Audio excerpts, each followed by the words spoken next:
안녕하세요. 콘스턴트 김의 티스와 함께 절세 이야기. 이번 시간에는요, 양도소득세에 대해서 알아보도록 하겠습니다. 양도소득세라고 하는 것은 재산을 양도할 때 내는 세금을 말합니다. 즉, 재산의 소유권을 다른 사람한테 양도할 때 내는 세금인데요. 증여 같은 경우도 양도같이 주는 것 같잖아요. 근데 증여는 무상양도라는 부분이 있어갖고 증여세로 판단하고요. 그 다음에 양도소득세라고 하는 것은 유상으로, 즉 돈을 받고 양도할 때 하는 것이 바로 양도소득세라는 것이죠. 근데 양도한다고 전부 다 세금을 내는 것은 아닙니다. 양도 차익에 대해서만 세금을 낸다는 것이죠. 예를 들어서 자기가 5억에 샀는데 이거를 6억에 판다. 그러면 그 차익이 얼마죠? 1억 원이 되겠죠? 그 1억 원에 대해서만 세금을 냅니다. 만약에 5억 원에 샀는데 다시 5억 원에 팔았다. 양도 차익이 없죠? 그럴 경우에는 양도소득세가 부과되지 않습니다. 따라서 양도 차익에 대해서 과세하는데 플로를 잠깐 볼까요? 양도가액에서 취득가액을 빼주고요. 뭐 취득하는 데 들어간 경비들이 있죠. 그런 것도 빼줍니다. 그 다음에 기타 공제되는 내용도 빼줬을 때 차액이 나오느냐는 거죠. 차액이 나오면 바로 과세하겠다는 겁니다.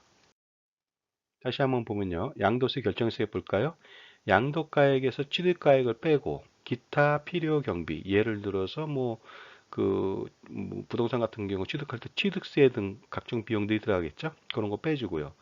오랫동안 보유했을 때 물가 상승에 따른 가치 상승의 부분을 좀 감안해서 장기 보유 특별 공제를 해줍니다. 그 다음에 기본 공제 좀 해주고요. 이래서 나온 것이 과세표준, 과표라고 하죠. 거기에 양도소득세를 곱하게 되면 산출세액이 나옵니다. 산출세액에서 일부 감면되는 게 있다면 감면세액이 있는데요. 예를 들어서 뭐 8년 작용을 했던 사람들한테는 뭐 그 양도소득세 뭐 일부 감면한다든가 그런 부분이 있거든요. 그리고 감면세액까지 감안하면은 결정세액이 나옵니다. 바로 이것이 바로 자진 납부해야 되는 바로 양도소득세액이 되겠죠. 양도소득세 플로우 전체적으로 한번 보겠습니다. 자세하게. 양도가액이 있어요. 파는 가격이죠. 판 가격. 실지 거래 가격, 실거래가를 말합니다. 실제 거래 가격으로 판단합니다. 양도가액에서 취득한 가액이 있겠죠. 취득한 가액을 빼줍니다. 취득한 것도 마찬가지로 실거래 가액이 되겠습니다. 예를 들어서 뭐 아파트를 10억에 팔았는데 그 아파트가 취득했을 때 7억이더라. 그러면 10억에서 7억을 빼준다는 것이 되겠습니다. 또 빼주는 게 있죠. 바로 필요 경비라고 하는 겁니다. 취득간 아니면 취득하고 나서 양도할 때까지 들어간 각종 실제 경비를 빼줍니다. 그런 경비들을 나중에 좀 알아보죠. 그러고 나면은요, 양도 차익이 순수하게 발생합니다. 바로 이 양도 차익이 과세 대상 소득이라는 것이죠. 필요 경비로 아무거나 인정하지는 않습니다. 필요 경비로 인정하는 거 볼까요? 처음에 부동산 같은 경우는 취득하게 되면 취득세 등 세금을 내게 됩니다. 취득세랑 농어촌 특별세, 지방교육세 등을 내게 되겠죠. 이런 비용이 만약에 뭐 5억 원 중에서 무슨 2천만 원이 들었다. 그러면 2천만 원을 빼준다는 것이죠. 그 다음에 자본적 지출액이라고 했어요. 만약 주택을 가지고 있었는데 그 주택에 들어간 비용입니다. 근데 그 비용이 일반적으로 수리 비용을 넘어서 그 주택의 내용 연수를 좀 약간 가용 연수를 증가시키거나 가치를 증가시키는데 쓰여진 돈이에요. 예를 들어서 샤시를 설치한다든가 발코니를 넓게 해서 집의 가치를 높인다든가 아니면 보일러를 좋은 곳으로 교체한다든가 이런 비용들은 바로 빼준다는 겁니다. 필요 경비로. 그 다음에 양도할 때도 또 돈이 들어가겠죠. 부동산 중개 수수료라든가 법무사 대리비용, 세무사 대리비용 등의 수수료 등이 있습니다. 이런 것들을 빼주게 되겠습니다. 그러니까 양도할 때는 반드시 필요 경비와 관련된 이 영수증을 정확하게 간직해야 되겠죠. 가끔은 필요 경비로 인정하지 않는 것들도 있는데 그것을 필요 경비로 계상하는 경우가 있거든요. 필요 경비 인정하지 않습니다. 이런 거 알아볼까요? 집을 샀는데 대출을 끼고 샀어요. 대출 이자 냈을 거 아닙니까? 그거 필요 경비로 인정하지 않습니다. 대출 이자라든가 대출과 관련된 근저당 설정 비용 등은 바로 필요경비로 불인정한다. 예를 들어서 내가 집을 샀는데 양도차익이 3억 원이에요. 근데 지금까지 3억 원의 이자를 냈다고 치겠습니다. 그거 빼주세요. 그러면 안 빼준다는 거죠. 기납부 세금 같은 게 있어요. 집을 가지고 있었는데 그러면 매년 세금을 내야 됩니다. 무엇을 낼까요? 재산세, 종합부동산세 등을 냅니다. 그런 세금도 좀 빼주세요. 그런데 빼주지 않습니다. 이거 다 빼면은 양도차익 거의 없겠죠. 그 다음에 자본적 지출과는 반대적 개념이죠. 그 수익적 지출이라고 해서 각종 수리 비용들이 있습니다. 예를 들어서 뭐 보일러 수리 비용이라든가 기타 뭐 냉난방 수리 비용이라든가 그런 비용들은 전부 다 필요 경비로 인정하지 않습니다. 그러니까 여기에 들어간 비용에 대해서 굳이 영수증 첨부를 할 필요는 없겠죠? 자, 양도 차익이 나왔어요. 그 과세 대상 소득이라고 했죠?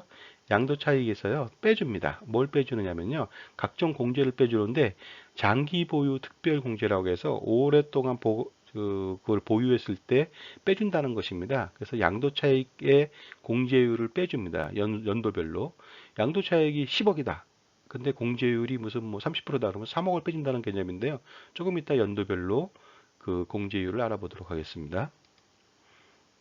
그 다음에 양도소득 금액이 나옵니다. 그 상태에서. 자, 양도소득세 관련돼서 장기 보유 특별공제, 토지와 건물 등을 한번 알아볼까요? 3년 이상 보유했다. 그러면 5%를 빼줍니다. 그 다음에요. 4년 이상은 8%, 5년 이상 그 보유했으면 10%가 되겠습니다. 그렇게 해서 계속 2%씩 증가하면서요. 15년 이상 보유했다면 30%를 빼줍니다. 양도 차익이 만약에 1억 원이에요. 그러면 15년 이상 보유했다.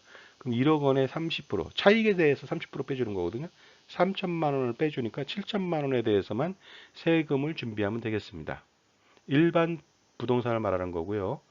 그 다음에 1세대 1주택인 경우에는요, 그 장기 보유 특별공제를 이렇게 빼줍니다. 최고 10년 이상 보유하면 80%까지 빼줍니다. 이것은 뭐냐면요, 그 1세대 1주택은 비과세입니다. 그러나 9억 원을 초과하는 고가주택인 경우에는 9억 원을 초과하는 분에서 발생한 양도 차익에 대해서는 과세하거든요. 그 과세할 때 장기 보유 특별공제도 빼준다는 것이 되겠습니다. 3년 이상 보유하면 24%부터 10년 이상 보유하면 무려 80%까지 빼주니까 굉장히 중요하죠. 그래서 1세대 1주택 비과세 중에서 고가주택인 경우라도 세금이 그렇게 많이 발생하지는 않습니다. 물론 이 고가주택 장기보유 특별공제는 연도마다 다르게 좀 적용하고 있는데요. 예를 들어서 앞으로는요, 그 보유만 한 것이 아니라 거주도 같이 해야 됩니다. 직접 거기 들어가 살아야 되겠죠. 들어가서 살아야 돼요. 10년 이상. 그래야 80%를 빼준다는 것입니다. 만약에 살지 않았다 그러면 4%씩 해서 40%밖에 빼주지 않습니다. 10년 이상 그 보유했다 하더라도요. 그 점 좀 유의하시기 바랍니다. 계속 알아볼까요? 양도소득 금액에 대해서요. 빼줍니다. 소득 감면 대상 소득 금액이 있으면 빼줍니다. 감면되는 소득들이 가끔씩 있거든요. 그거 빼주고요. 그 다음에 양도소득 기본공제라고 해서요.